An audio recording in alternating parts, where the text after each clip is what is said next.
Hello, and welcome to Chats with Yaz, a podcast where we dive deep into all things beauty, weddings, and everything in between. My name is Yasmin Young. I'm a Brisbane-based bridal hair and makeup artist with a passion for empowering other women and helping them feel beautiful, relaxed, and confident from the inside out. Before we start our first ever podcast, I'd like to acknowledge the traditional custodians of the land on which we meet today and pay my respects to their elders past, present, and emerging. Joining us today as my first ever guest on the podcast is Kate Robinson, a wedding photographer in Brisbane with hundreds of weddings under her belt, who has travelled the world pursuing her passion and has been featured in multiple wedding publications like Style Me Pretty, Ruffled, and more. Kate is a lover of reformer Pilates and spicy margaritas. Kate, it's so good to have you on today. Thank you so much for being a part of this. Thanks for having me. I'm excited. Yeah. Can you tell me a bit about your career and what led you to where you are today? Yeah, absolutely. So I've been a photographer since I left uni. I actually studied graphic design, and did a Bachelor of Design. And then I got a job as a photographer, for like a public relations role.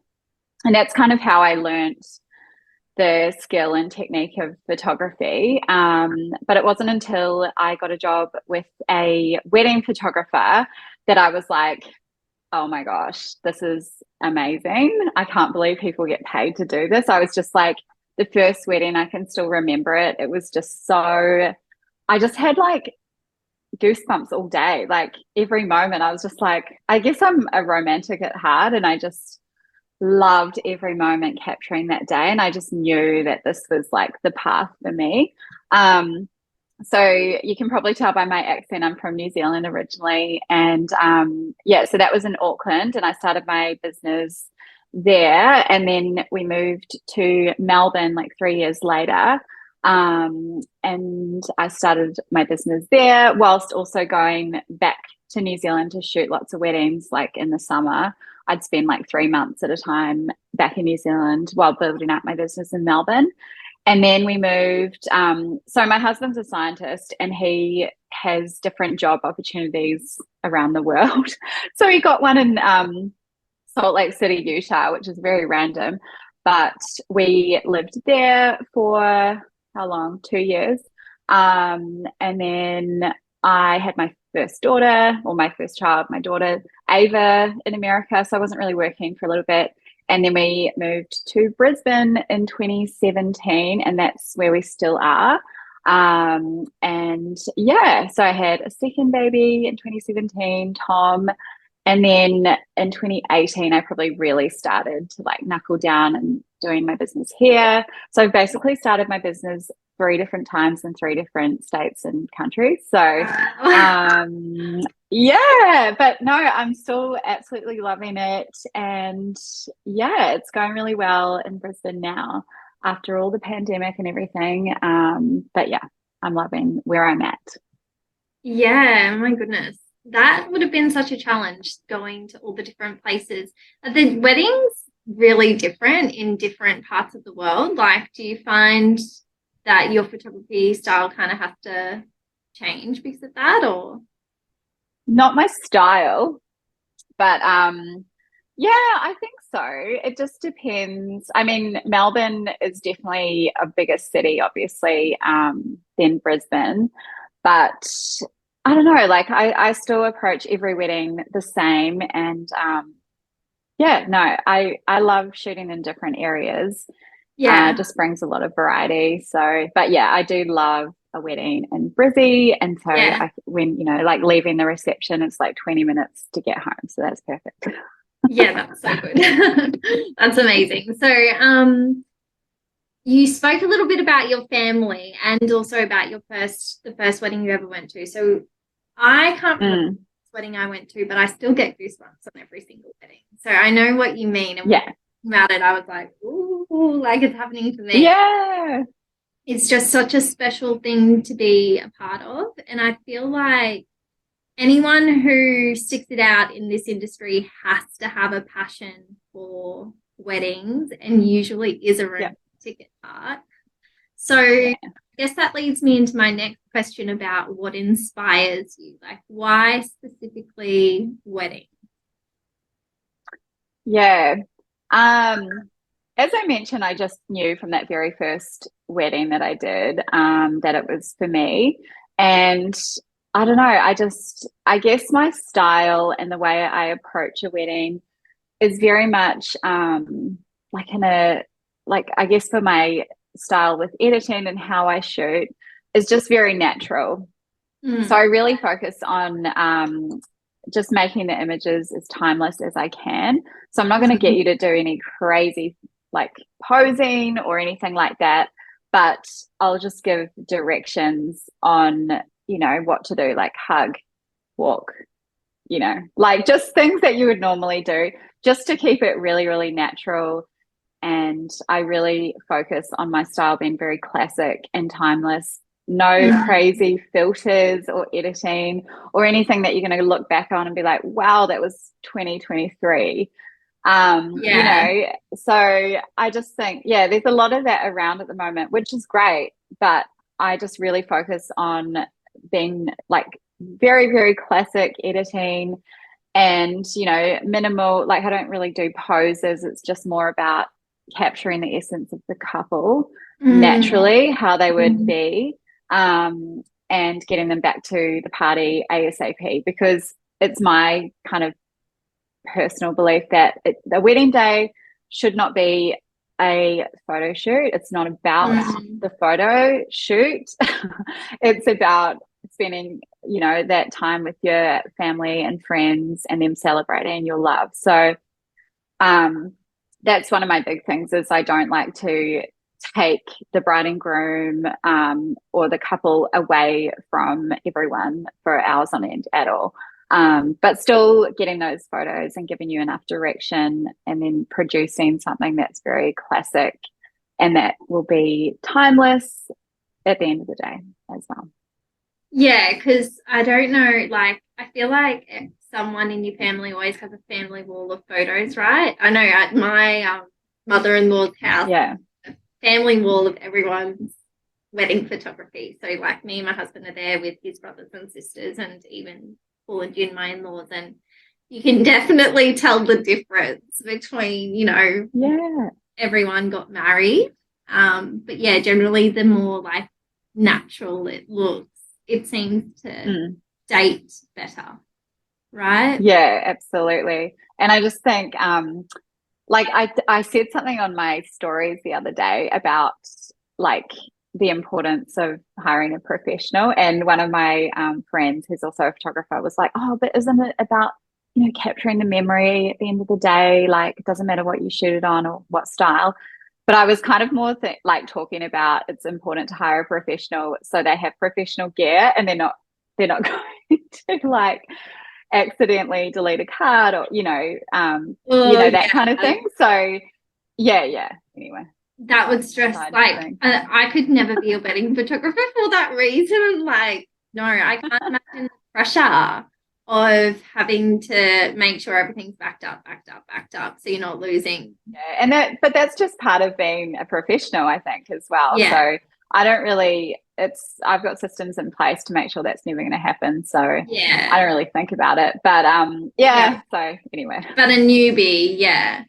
Cool. So we touched on what inspires you. We've touched on your photography style. And you briefly spoke about the fact that you want it to be a stress-free experience for your couples. So how do you actually ensure that or do your best to kind of create a stress-free atmosphere for them? Because I know some people, usually I feel like it's if there's a male in the couple, usually they're a little more stressed about posing. Is that true? Or am I off base there? Yeah, I think definitely the guys can be a little bit like, what are we getting into? And a bit hesitant about it. But I just reassure them that it's going to be really fun and really relaxed. But I think your question of how I make it stress-free for my couples starts even before we get to the wedding day. So that looks like responding to emails in a timely manner. It looks like, you know, sending them questionnaires so I can get a really detailed run sheet of the day, and phone calls with them, answering any questions they may have from me. I send everyone like a little thank you for booking present, and just, you know, those little touch points before the actual day just create so much trust. And I think that's really, really important. And then when you get to the big day, they're already quite familiar with me and how I approach a wedding, especially if they've done an engagement shoot. That's also a really nice way. Not everyone does one, but if they have done an engagement shoot, they can really know what to expect. But yeah, so on the wedding day, kind of what I was touching on before, I don't take them away from their guests for a long time. But yeah, I just keep it really natural, like go for a walk, like hug each other, get really close. Like I tell them exactly what to do, but it's not like posing that they would be awkward about. I think a misconception that some couples have, a lot of people say to me, oh, we are really bad in front of the camera, like but we don't want posed images kind of thing. But then if I were to put you in front of my camera and be like, okay, perform, you'd be like, what are we going to do?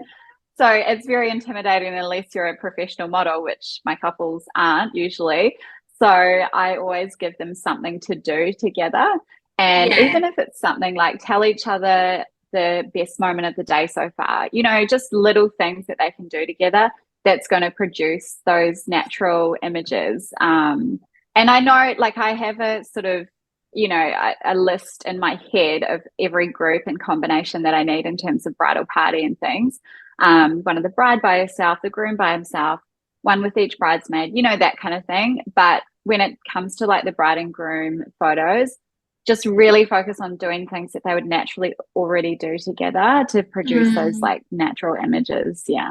And it kind of gives them a bit of a like a quiet moment after the ceremony as well. Like I feel like when you get married, it can be very busy, and you kind of feel you can feel like you're being pulled in different directions. So I really loved my time where it was just my husband and I getting our photos together, because it was a very similar what you're describing, where yes, like a location was chosen and it was like, okay, well, why don't you go to this area and go for a walk or have a cuddle or whatever. Yeah. It wasn't, we weren't like statues. No, or like place your hand here, or, you know. No, we just got to enjoy each other. Yeah, and kind of debrief a little bit, which was really lovely. Okay, so next question. Oh, this is a juicy one, and I don't know. What would you say is the biggest mistake wedding photographers make? And do you have any story to share? Sorry, I did write down something. So I think I don't want to judge anyone and what they're doing, but I think a mistake that I made, and probably a lot of people make when they're first starting out, is just looking around too much at what others are doing, and not thinking about what you really like and what you want to, and who you want to attract in your couples, and the style of work that you want to create. So I think when I first started, I did compare myself too much to what other people were doing, which is really a shame, because at the end of the day, you are the unique thing in your business. And then if that's watered down by what everyone else is doing, then it's just like not a true version of yourself that you can offer everyone else. And I think the power comes when, you know, in your business, when you're original. And people can really tell that as well. And I think if you're just copying what everyone else does, it doesn't make you stand out in a pretty saturated marketplace. I mean, I don't really see it as saturated though, because I think there's enough work to go around for absolutely anyone. But yeah, so I don't know if that answers your question. Yeah, it does. So from a couple's perspective, I guess it's so easy when you can go to a website or a social media page and just see that the website has a clear aesthetic, especially for photography. Yeah. When your editing is similar, I guess, if that's the right way to describe it, if I can look at your page and go, oh, yeah, I know what Kate will deliver for my wedding day, because it's not a mishmash of what other people are doing mixed with. And I think as well, sorry. No, you go. I just think as well, like, it's about the person taking the photos too. So it's all very well looking on someone's website or Instagram and seeing they've got amazing photos. It's not hard to produce amazing photos these days with like the technology we have. But I think you really have to connect with your photographer on a personal level as well, because at the end of the day, they probably spend the most time with you on your wedding day. And so it's really important to get to know the person who's actually going to be taking your photos, because, you know, their vibe can really break your day, I think, like, or dictate what it's going to be like. So I think it's really important to know the person who's going to be taking your photos too. Yeah, well, that was actually, I was just going to say to you, what's the best piece of advice that you would give to an engaged couple looking for, you know, a photographer for their wedding day? But answer anyway, like making sure that you vibe with your chosen photographer. Yeah, absolutely. So yeah, as I said, it is easy to make really nice photos.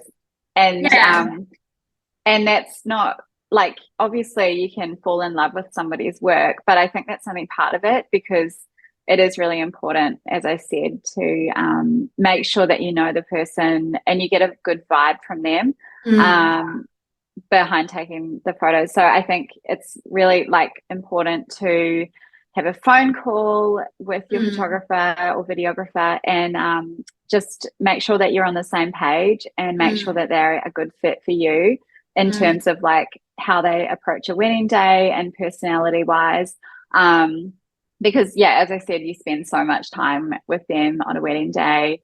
And yeah, sorry, I lost my train of thought. No, I think that's so valid. So personality is a massive part of it. Obviously, being able to read the room is part of it as well. I feel like, you know, you want absolutely balance. Yeah, you want to give a little bit of energy, but you want to be the star of the show, and also just be able to understand the needs of the couple on the day, because it changes as like people can get stressed, or things might not go 100% to plan overall with the wedding day, and you want someone who can be flexible, be really adaptable. I was for the most part, I feel like the vibes between photographers, videographers, and the brides that I work with are really good. But I was on a recent wedding. The bride hadn't made any contact with the videographer prior to having them for the wedding day, and they were just not connecting the way that you would want them to. So, you know, it was a little bit stressed. I think a lot of couples, they forget about that, because you can, you know, fall in love with somebody's work on Instagram, but just remember it's only part of the experience to get the really nice photos. It's, you know, you can tell from a photograph how comfortable a couple are, but you need to be on the same page as your photographer and make sure that they are going to vibe with you and your friends and family and guests and everything. I think that's really important to getting those, like, natural images that most people want from their wedding. Yeah, for sure. And it is about the family as well, because some people have a little bit of, like, pizzazz, and you need to be able to blend. Absolutely, for sure. So I was going to ask you, in a sea of wedding because how would a couple choose the right one for them? But you really touched on it in terms of getting to know the person, I think, before you move forward, would you say? Yeah. Yeah, definitely. Yeah.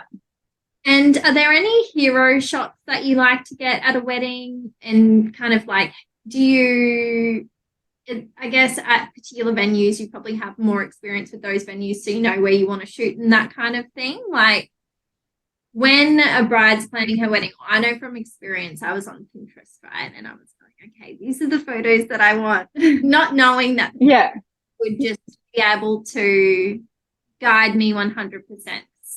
They know what they're doing. So do you have any thoughts on that? Yeah, I don't really go into a wedding thinking I'm, like with a big agenda of what I want. It's really guided by the couple. I go in with a plan and I go in with, okay, here's the location. But in terms of like the actual photographs, like I know the different locations where I would like to shoot, but yeah, it's really guided by the couple, I think, and their energy on the day. I don't, I don't really have specific, apart from like the shots that I went through before of like, all the different groups and things that you just need to get on a wedding day. No, I don't really have things that I want to get specifically. I just let it be guided by the couple. Obviously, there's some shots that I do like to get during a wedding day, and I have a plan in my head, but I really let the day be guided by the couple, and I don't try and force any agenda that I might have into it, and I really try and go with the flow and be really adaptable as well, because I think wedding days, things can change, a location that you might really want to shoot in, it might just not, there might not be time for it. I mean, that goes back to having a really good plan and timeline, but there are unexpected things that happen, and you just got to be, experienced enough, I think, to roll with it and be able to produce really good images wherever you are. Yeah. I just thought of something, and I know trends affect every part of the wedding industry, but I was just thinking about first looks and how that's kind of becoming a bit of a thing. So there's a couple of first looks. The first look with the fiance before the ceremony, and then the other version of first looks, which is more so just like the bride getting dressed, and showing her bridal party. Are there any kind of trends that you're seeing emerge at the moment in your with your couples? With different things that they do in terms of like fashion, or like more? No. Like maybe are you having a lot of couples asking for the first looks, or are you I don't know, is there anything random? Yeah. Champagne towels are really huge. Love them, and getting a bottle of champagne and having it in the photos, that's really fun. And like spraying it everywhere. Yeah. I'm trying to think what else. I think the biggest thing is just making it personal to you and like what you want as a couple. So I don't know, like obviously trends in fashion change all the time, and I'm seeing different things like crop up. But yeah, I mean, confetti was another really big one last year. The whole bride confetti is insane. It's so good. What's the whole bride confetti? What's that? Oh, it's a brand. At the end of the ceremony? They're based on the gold. No, so the whole bride is just a brand of, they sell different like wedding things for your wedding day. Yeah. And a lot of people just jumped on that. And then it's just this nice, like obviously you've heard of confetti before, but this is like it's like biodegradable, and it just kind of floats really beautifully. And a lot of people got into that. And the heart sunglasses, I think they're on the way out, but but I love the first looks I think that's really special. And also for like bridesmaids, if they haven't seen The one thing with first looks, though, as a photographer, from my perspective, is if you do the first look before and have photos before the ceremony, sometimes they have to be like at midday when the sun is really high in the sky. So it's very Um, hard light wise and it can be really bright. And, we're lucky in Queensland, I think, with daylight or not having daylight savings because we can have after the ceremony, usually it's like that beautiful golden hour, and we can shoot in that nice golden light usually, and not have to, because when I was in Melbourne we had to like go out at suns, well, we didn't have to, but if you want sunset photos you have to go out during the reception because the sun wouldn't set till like 9 o'clock at night. Whereas here it's oh like, yeah, I didn't even. 5, 6 o'clock. Yes, it's Yeah. perfect. So yeah, that's the only thing with the first look. Sometimes it can be really hard light wise. Yeah, well, that's really interesting. I didn't even think about that. I know I always think about it for after the ceremony, but never before. So that makes sense. With the Yeah. confetti thing, that made me laugh because last year I went to a friend's wedding at Summer Grove Estate. And Hmm. so Jamie and Matt, I'm really sorry for this, but they did a confetti in the cones, and we all had our cones. And to be fair, I was sleep deprived. I had my little baby boy at the time, and I was nervous about him crying during the ceremony and all of Oh yeah. busted. Yeah. But at the end, we all walked outside and waited for them to come out, and then we were meant to throw the confetti, and I accidentally let Hmm. the cone and it whacked the head, the groom. Oh I don't no. even know if they know that was me because there was a massive crowd and I was just like end up. Yeah, Oh, that's so that funny. made me laugh when you said last year, like that became a bit of a trend.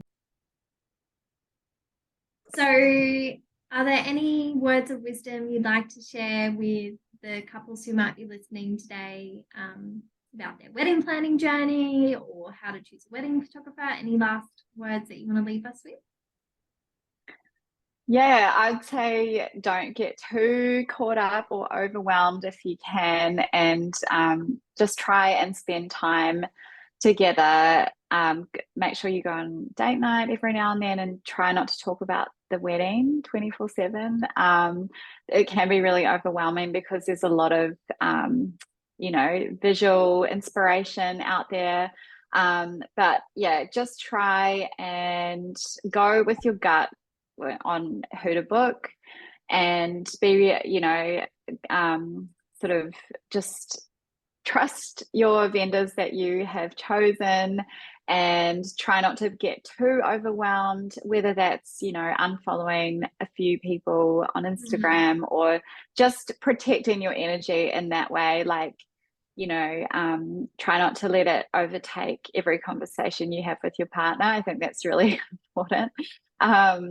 But yeah, just try and make this time really fun and special. And when you get engaged, maybe hold off sharing the news because it can be really nice just to have, that time of just the two of you knowing. And because as soon as you tell people, you're going to be bombarded with questions So like, true. when's the date? Where are you, where are you getting married? Where's the venue? Like all the things. So just really try to enjoy the process, I would say, and go with people that are, experienced, whose work Mm. you really love, and then just trust them. Yeah, that's really good advice. It's so easy to let it overtake everything. Yeah. Planning a year for a wedding and Hmm. every day thinking about it. So it's nice to switch off and just enjoy the moment for sure. I agree. Yeah, absolutely. Well, thank you so much for your time and your knowledge and sharing with us part of you and why you love being a part of other people's wedding stories. I think it's beautiful. I love your energy and I'm so grateful to you for being a part of this. Oh, thanks for having me. It was so much fun. Yeah, I had a lot of fun too. We should do this again one time with a wine though. Just, Oh, back. yeah, or a spicy margarita. Oh, that's right, a spicy margarita. Ooh, I have to try one. Spicy margarita. So good. Well, thank you so much, Kate. I hope you have a lovely rest of your day. And yeah, we'll You speak. too. Yeah.